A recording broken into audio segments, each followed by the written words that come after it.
Tonight, a WIS investigation follow-up. WIS records requests show that the Columbia Police Department do not have a documented hemp policy. It reports it follows state law. That law, though, is vague, leaving businesses to their own interpretation.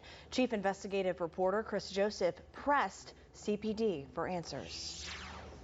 Hemp products are popular. You can find them across the city, but there are rules. They can't be too potent, and they need to be processed. That's where the law gets vague. Is this hemp leaf processed or unprocessed? It depends on who you ask. State law requires processing hemp before sale. That means turning it into a marketable form. That's it. I'd like someone to explain to me how you can take a living plant, growing in soil or otherwise, take it down, dry it, trim it, package it. Like, how is that not a process? I followed up with Michael Sims, the co-owner of Crowntown Cannabis. In January, CPD raided his store for marijuana and unprocessed hemp. An Attorney General's office opinion letter states putting hemp leaf in packaging doesn't cut it. But that's not the law.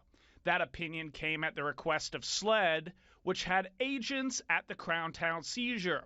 Our records request confirms CPD doesn't have a documented stance on processed versus unprocessed hemp. Complete disappointment, but I'm not surprised one bit.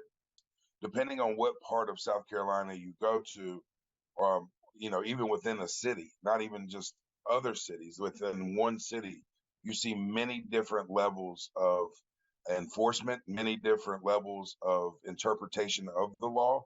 A spokesperson told WIS the department follows the law, but declined to elaborate on the department's view of processing. I was able to buy hemp leaf and a hemp joint at two different stores during our investigation, both of which still had the products available on Monday. The Columbia Police Department says it has communicated with stores about the law, but declined to share specifics. Reporting in the newsroom, Chris Joseph, WIS News 10.